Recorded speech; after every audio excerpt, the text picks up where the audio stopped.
Welcome to Transmissions Alt Mode, where we talk about all the news, comics, and media related to the Transformers. On this episode, Worst Bot Ever is getting a sequel, we get caught up on the latest episodes of Cyberworld, and in Japan, you can now smell like your favorite Transformer. Today is Friday, September 5th, 2025, and this is episode 458 of Transmissions Alt Mode.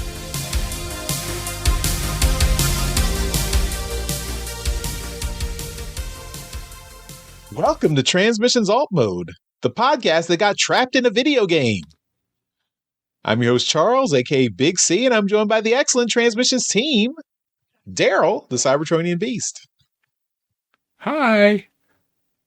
Let's talk Transformers.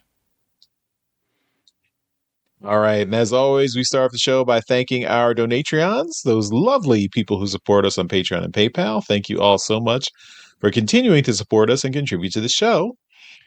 Special shout out to returning Donatreon Emmett, who has returned at the duly appointed supporter of the Transmissions podcast levels. So thank you, Emmett, for coming back, and hope you are continuing to enjoy the show and listen and watch and have fun. And you're also on the Discord, so thanks for hanging out with us on the Discord too. So listen and watch is cool. One thing. Have fun. I don't know. I'm having fun, Daryl. Are you? I'm here. If Jeremy were here, you'd be having fun, I guess. Oh yeah, I mean, Jeremy is a barrel of laughs. So, yeah, Jeremy. He's not coming tonight, Daryl. No, it's not coming. He'll be back eventually. Don't worry. All right. Of course, we got bonus content like our bonus show, We Like Big Bots. You can pick up all the episodes of We Like Big Bots with Daryl and Dr. Pants on our Patreon page. So if you are a Donatron, you can get access to all 14 episodes of that. Dr. Pants has promised more before the end of 2025. So I hope he can still deliver with the school year starting. So we'll have to check back with him soon. We've also got our Transformers Live Play RPG podcast, Empire of Rust. This week, episode 143, Lock, Stock, and Two Fighting Divisians, is now available at transmissionspodcast.com/rust. So it's out for everyone. And then next Monday will be the bonus uncut version of episode 144, which is only available to Donatrons. And they get it a week early before the regular episode goes out for everyone else. So, another perk of being a Donatron. And we've still got our Toy Hacks 15% off code. So use that code VORTEX to save 15% off everything at toyhacks.com throughout the month of September. So that code will be active until September 30th. So use that code VORTEX. Buy some Combaticon stickers if you want. And, use that code and use it ironically. Enjoy. All right, let's get on with the rest of the show. We're going to start off with some comics news.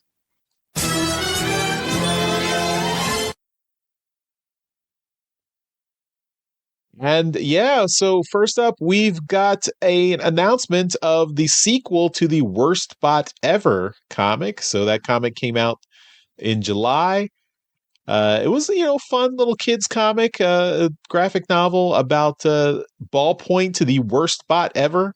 He started off as a Decepticon, and spoiler, by the end of the story, he had defected and became an Autobot. And it was a fun little story about the power of believing in yourself and understanding what your limitations are and what you can actually do, all that good stuff. Lots of good positive messages that a kid would enjoy. So now we've piece of shit. Yeah. Well, you start off that way. You start off as a piece of shit, Right. but then you understand that being nice is better, so you become a nice guy, right? There you go. But yeah, so apparently this comic was a hit for everyone. So Skybound is commissioning a sequel, and the next issue is Worst Bot Ever Bot Swap. And Ballpoint, our newest Autobot, Ballpoint, through a series of unfortunate events, gets his mind switched with Megatron. So Megatron is in Ballpoint's body, and Ballpoint is in Megatron's body. So this is a dream come true for Ballpoint. He gets to be the biggest, baddest bot around. We'll see what he does with that. Does that mean he unlearns all the lessons he learned in the first worst bot ever? Well, I guess we'll have to wait and see. So this will be out next year at June 2026. So you've got a little bit of waiting time before this will be out. But these graphic novels were pretty thick. I think the first Worst Bot Ever was like 100 pages or so. So it's a true graphic novel. It's kind of something you expect for like young readers to pick up. So we'll see how this shapes up. So I'm sure we'll be able to review it next year when it's out, and we'll tell you all about it. All right, let's move on. We don't have a comic review this week. There's no new comics, but we do have some things to talk about, and we're going to do that in media news.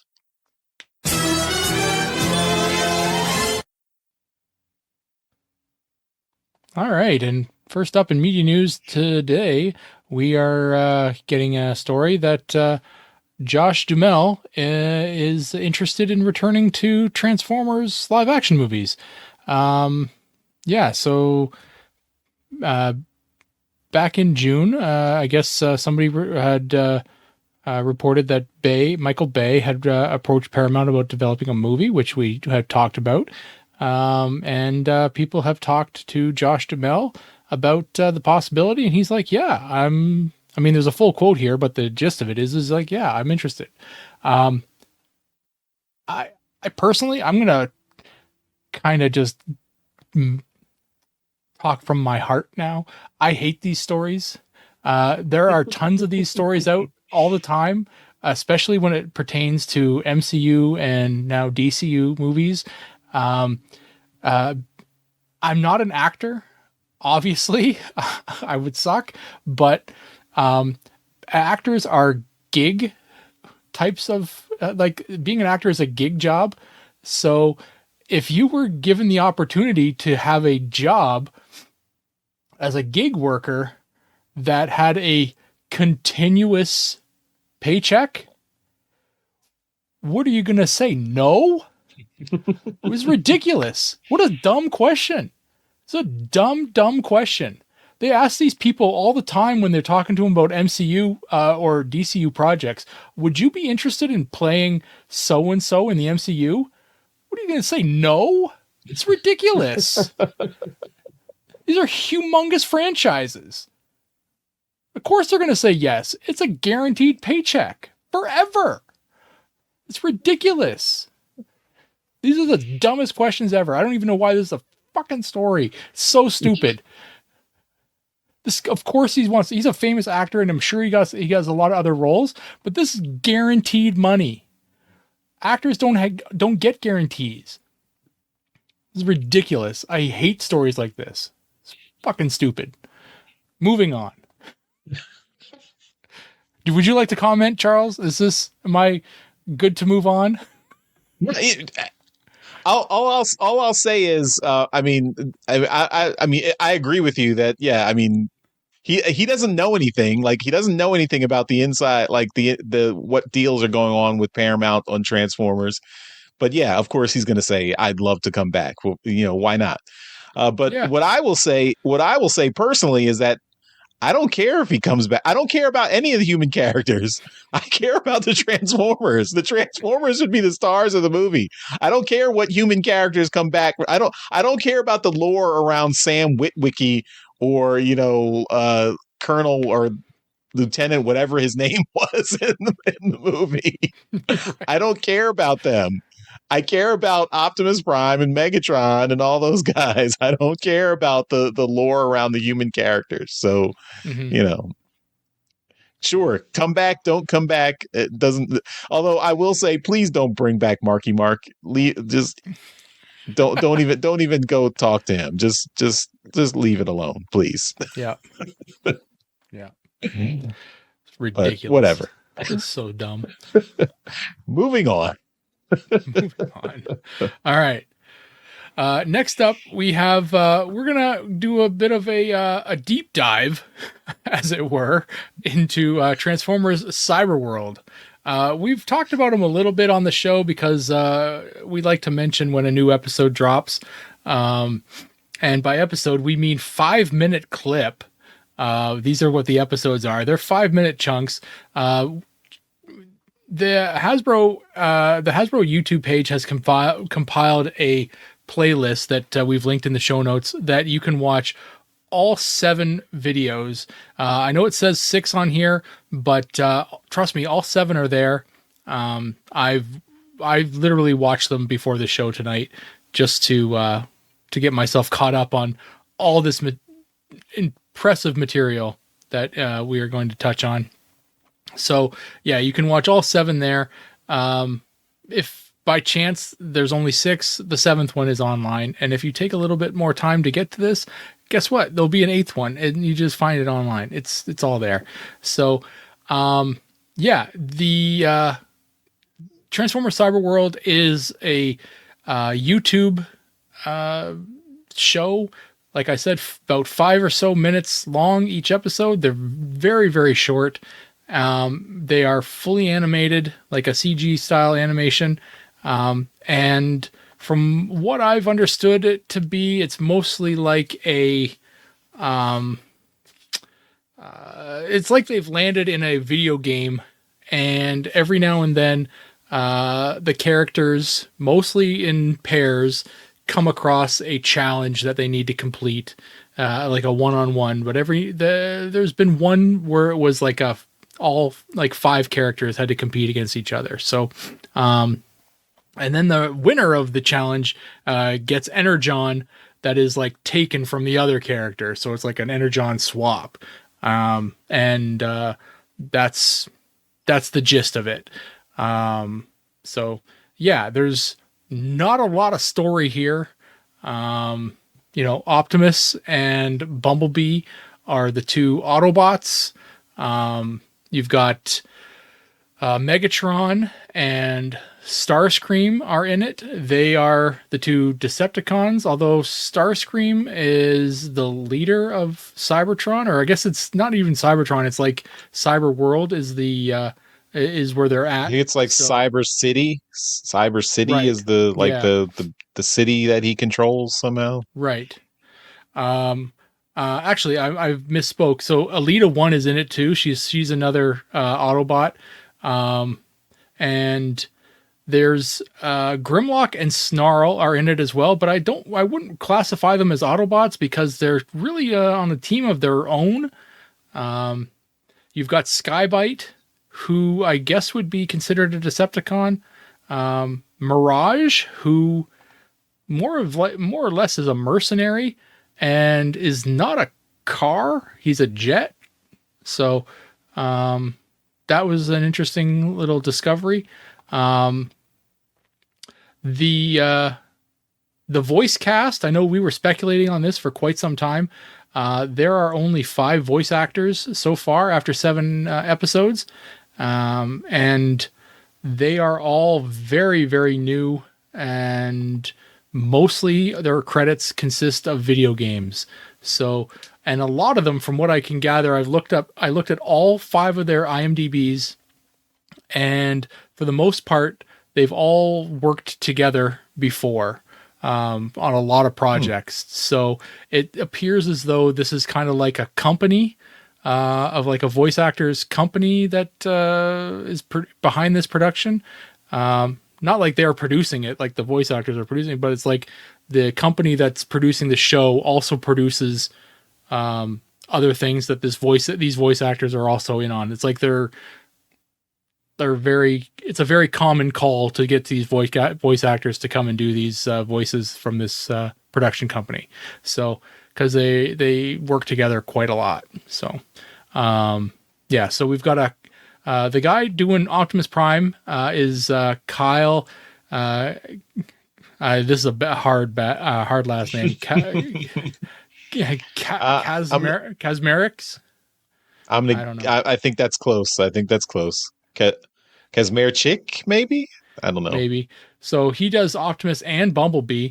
You've got James Alexander doing Grimlock, Megatron, and Snarl.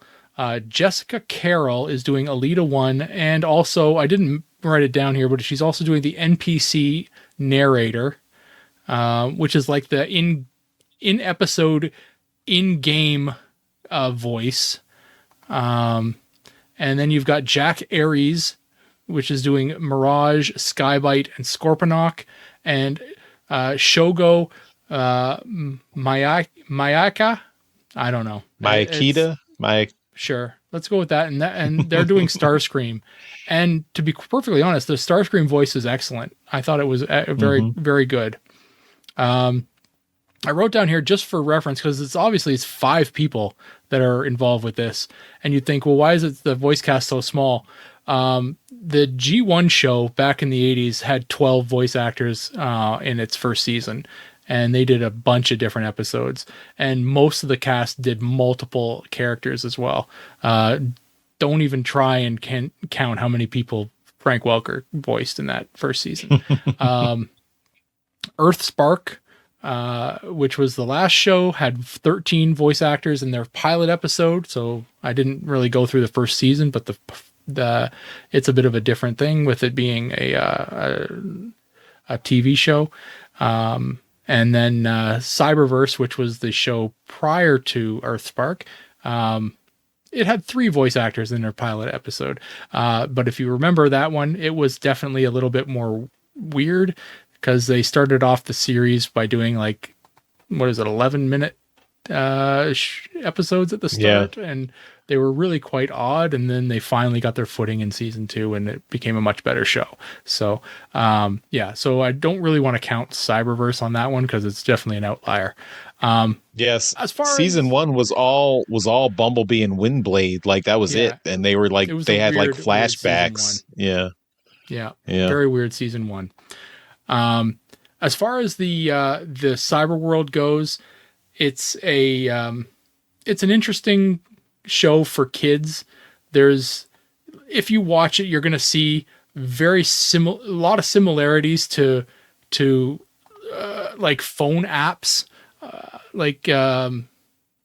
very, very short little episodes that have a game that's played between characters in it. And there's usually ending up being a fight or a battle or a competition of some kind, and then the episode's over. They're very, very quick. Charles, what's your opinion on the 7 episodes so far? I mean, I was surprised by how at least for what they were, for how well done they are, particularly the animation, I thought was really good. I thought there's one episode where Optimus Prime and Bumblebee are pretending to fight because they're trying to trick Starscream, and I thought it was really the body language of Optimus Prime and Bumblebee was really well done. You could tell as someone watching the show, you could tell that they were pretending to fight. Their movements were just a little bit slower, that it looked like it was clear that they were play acting, and you could see that subtle information was communicated in the animation. So I'm really impressed by the quality of the animation here. The story is, I mean, it's fine. It's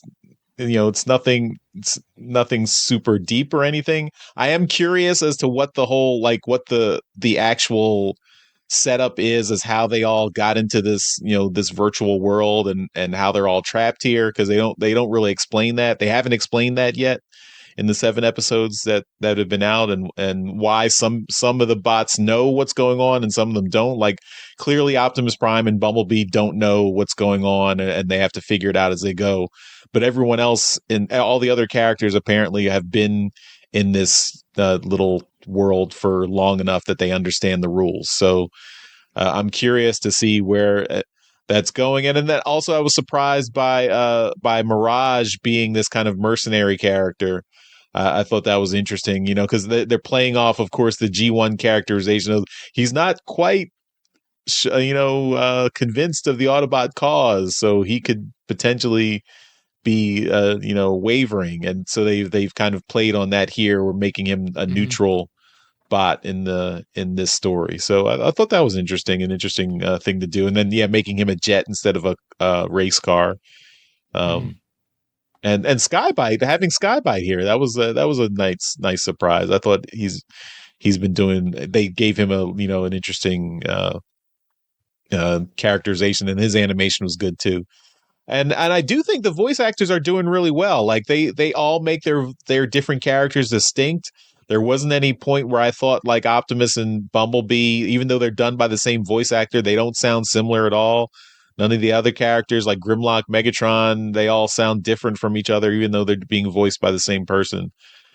So I thought that it's a well done cartoon. I don't know why they have to do it in 5-minute chunks, but okay. But yeah, I mean, I hope some kids on YouTube are enjoying it. My one question would be though, if they are trying to kind of capture kids who are interested in this stuff, where's the Cyberworld app that I can play and do all the things that are in the show? I mean, I think that's kind of a no-brainer, that if you're trying to pull kids into this, produce the app that mirrors what you have going on in the show, and then the kids can actually play it, and then maybe and then in the app you have advertisements for the toys, and maybe that draws more people in to get the toys. So so Hasbro, where's the app? Where's the Cyberworld app? Yeah, I mean, there's no getting around the fact that this show is for like little kids, right? And I mean, like I've mentioned it before as a joke, but it's true. My 4-year-old is not interested in this show yet. Like he's still too young for this show. It's not at his. It's still above his level, which is fine. I mean, his attention span is quite short.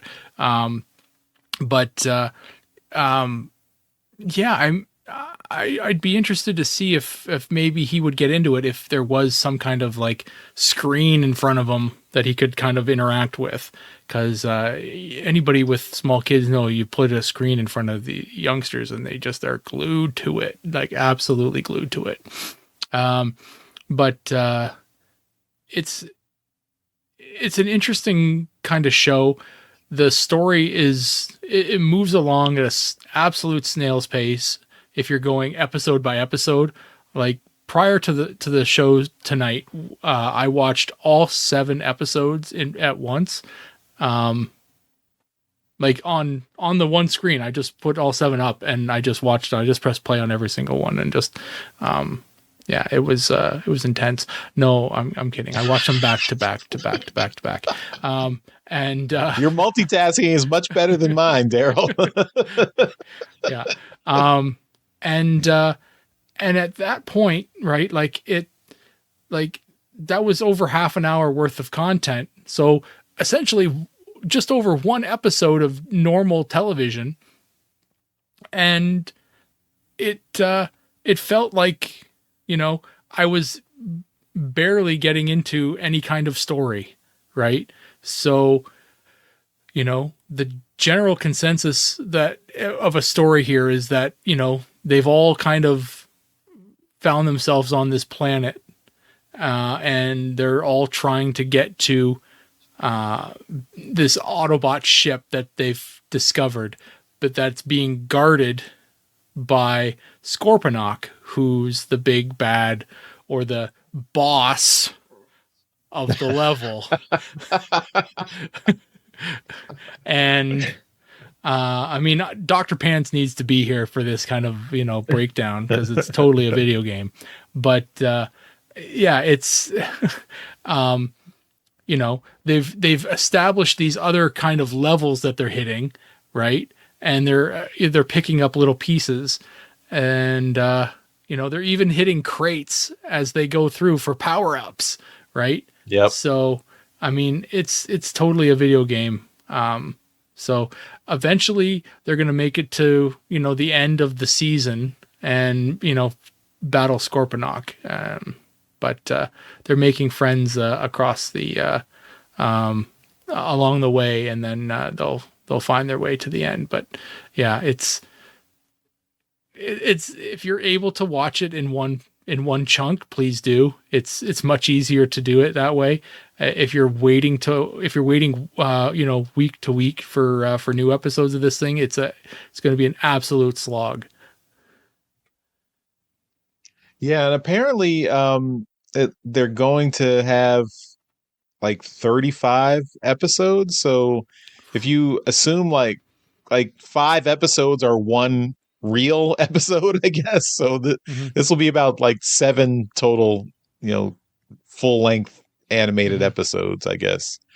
So yeah, I don't know why they're spread it like they shouldn't spread it out like week to week. Like that's 35 weeks to get the whole series seems excessive. They should double or triple up a few weeks here. But yeah,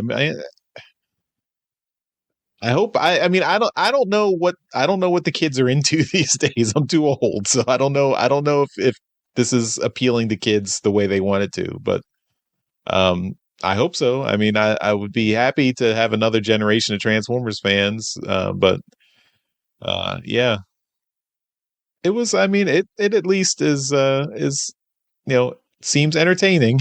So hopefully kids are enjoying it. So I guess that's as deep as a dive as we got on Transformers Cyberworld. So anybody it's else? Not very deep. It's not. There's nothing Yeah, to the show, right? yeah, The animation, like you said, the animation's great for what it is. For a 5-minute show, it's yeah, the animation's quite good. But yeah, the views aren't there to keep this up yeah. for 35 episodes. Only getting 100,000 views per episode. It's crazy. That's terrible. Mm. Well, I mean, I guess we'll have to see what if it's resonating with anybody. I mean, I haven't looked at the toys very much at all. I mean, we looked at them a few months ago when we first got pictures of them. These are similar to the Wild King toys, where they're not super high quality or very articulated. So, but maybe that I mean, but they are like they're geared toward kids. So if the kids can identify with the characters in the show and they want to pick them up, then they're out there for them. So I hope they're enjoying it. All right. Well, that's all for Cyberworld and media news. So let's talk about some other things. We've got some transforming pop culture to talk about.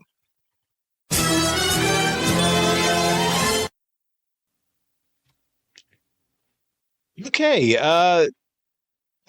This is very something I never would have expected, but uh did you ever want to smell like your favorite Transformer? Do you even know what your favorite Transformer smells like?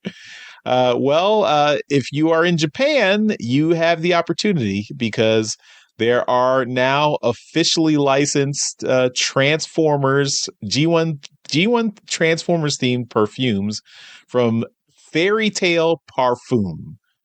So you can get Eau de Parfum Optimus Prime, Eau de Parfum Megatron, Kremzik Eau de Parfum, Energon Cube Eau de Parfum, and Autobots and Decepticons Fragrance Set. That's 8,800 yen. Oh, these are all the first two are 5,500 yen. The Kremzeek and Energon Cube ones are 49.50 yen. The Autobot and Decepticon fragrance set is 8,800 yen. And then a Matrix diffuser set is 4,950 yen. And these are all 50 milliliter bottles of perfume. So Your I have French no is idea. impeccable.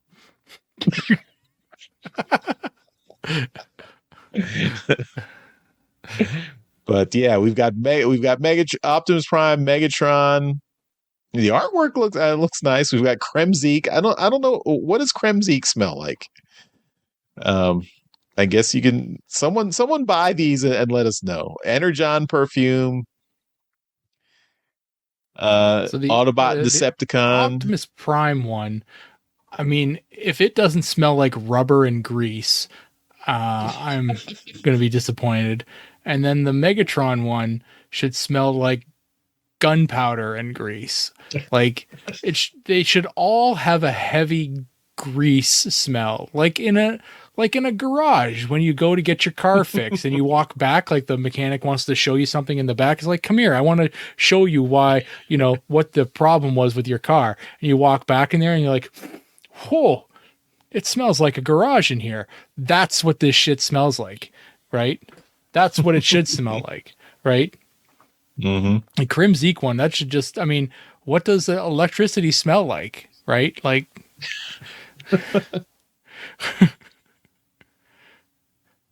this is ridiculous. Smells like burning. Yeah. It tastes like burning. Yeah. So maybe if you're in Japan and you can pick these up, let us know what it smells like, or if you import them and although I guess importing things would be, in the States, importing things would be super expensive with the tariffs and everything. But let us know if is anybody these things... in Japan even shipping to the US right now? It's ridiculous. You guys are so screwed up. Oh, it's funny, what does a matrix of leadership what does a matrix of leadership smell like? Power. Smells like power.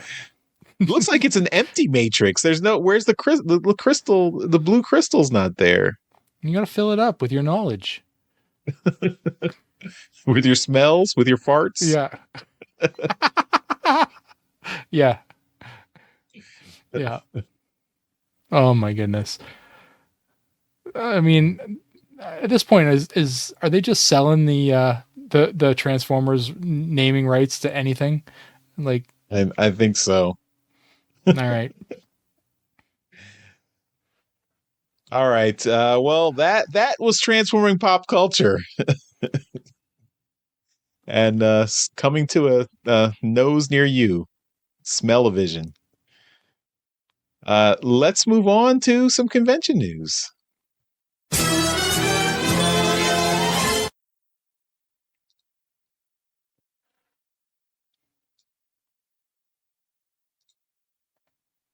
All right.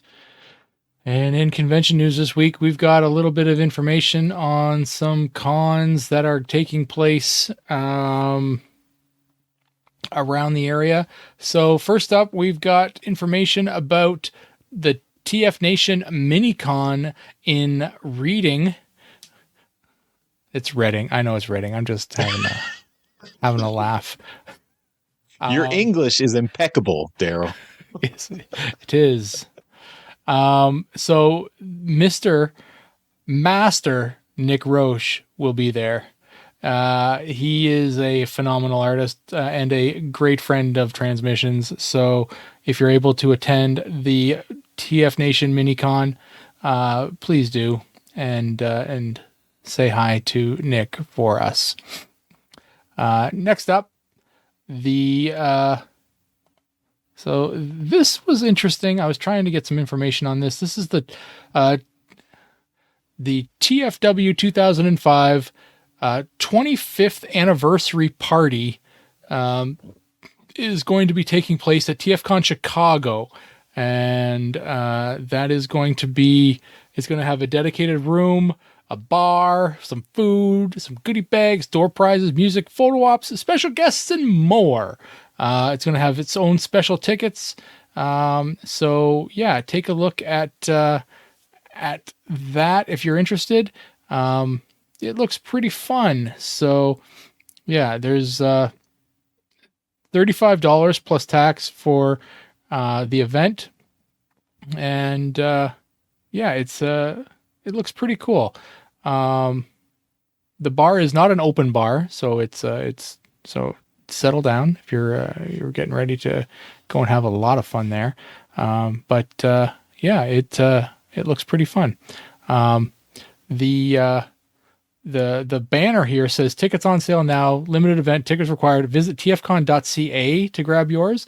It's actually tfcon.com. So if you're looking for that, there's a link right on the in the story part of the post here that you can click on it. And it'll take you right to where you can get tickets. Yeah, here's the TFCon website. You can see here it's Yep. The anniversary ticket is an add-on to the main TFCon ticket here. Yep.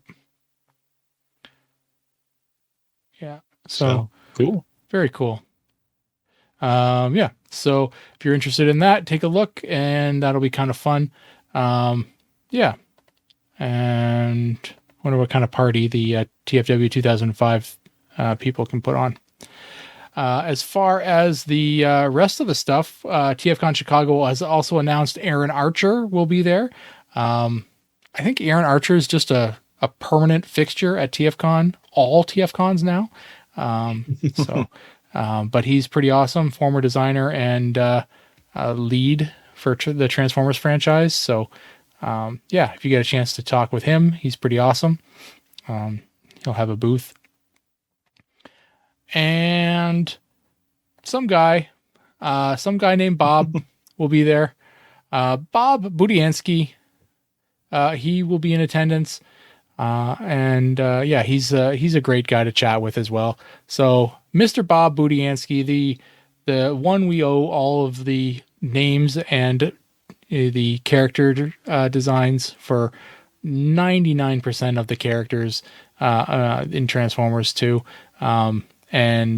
He's just a great guy to kind of talk with. He does not want your specific questions though. He's on the record as being this was a job back in the 80s, and he has no memory of why so and so did such and such in issue number whatever.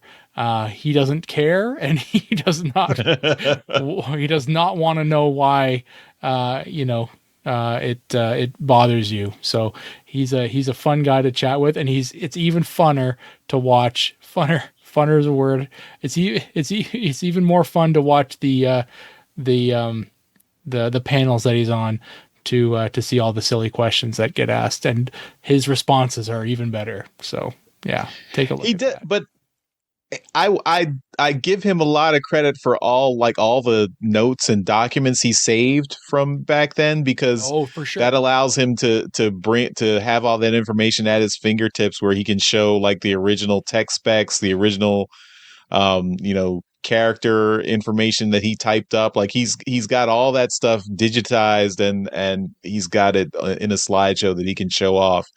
And he is very he loves like encouraging kids, and like if kids come up and ask a question, he will be very encouraging and welcoming to them. Mm-hmm. So he's very, he's just I think he really is. I mean, even though Transformers is not his love, he recognizes that how much other people love it, and he supports and encourages that. So I think that's it's very cool that because he's been now he's becoming a permanent fixture at TFCons, because he's been going to like several TFCons in a row. Oh yeah.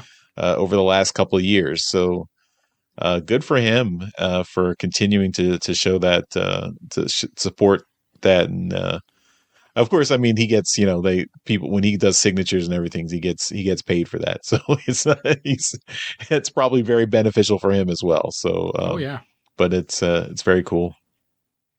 I would like to remind people that Bob Budiansky was a editor at Marvel, right? He didn't just work on Transformers, he was also an editor at Marvel and was the Spider-Man editor for a while there. So, if you're looking for stuff is like, do I get Bob Budiansky to sign something? Oh, I really don't have any of the 1980s comics for him to sign, and I really don't want to go out and buy anything.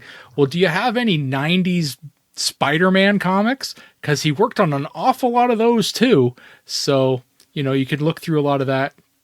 You could search up just his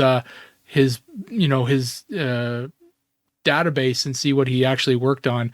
There are some websites out there that actually curate the creators on comics and stuff like that. And Bob Budiansky did an awful lot of work at Marvel back in the day.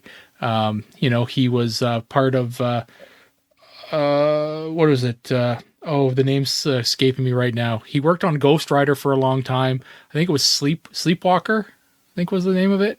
Mm-hmm. It might be in the thing here. Oh no, I guess it's not in that one. But so he worked on a lot of comics back in the day. Wrote a bunch of it. He's even an artist. So he did a lot of covers as well. My personal favorite is X-Men or Uncanny X-Men number 120, which is the the first appearance, or some people think the second appearance of the Alpha Flight. So yeah, he did the cover for that. So a very talented artist in his own right. So yeah. You do a deep dive on Bob Budiansky, you're going to find a lot of really crazy stuff outside of Transformers. So yeah, very cool. Yep. Very cool guy. And in the chat here, DJ Ronan asked, anyone going, please bug Bob to get his notes in a book one day. I did ask him that at a panel a couple years ago, and he said, he'd be open to that, but I think, he has to, I think probably either he has to pitch it to someone, or a publisher has to come and pitch something to get him working on it. So, I think we need to maybe convince a publisher that there's a market for that. And because definitely I would like to get his his the original guide to the Transformers, the original Transformers story concept. Yeah. So all right. That's all for convention news, and that takes us to the end of this episode of Transmissions Alt Mode. So thanks everyone for watching and listening, and special thanks again to our Masterpiece Donatrons. These are the folks who continue to support the podcast at the highest level on Patreon, and that's why they get a mention in every episode. So thank you to John Forks Levengood and Steve C. And we really appreciate your support. We appreciate everyone's support. So thank you for continuing to watch and listen. And we will see you next time. See you next week. Bye-bye. Later. Thank you for listening to this episode of Transmissions. If you'd like to join the conversation, travel to our Discord channel at transmissionspodcast.com/Discord.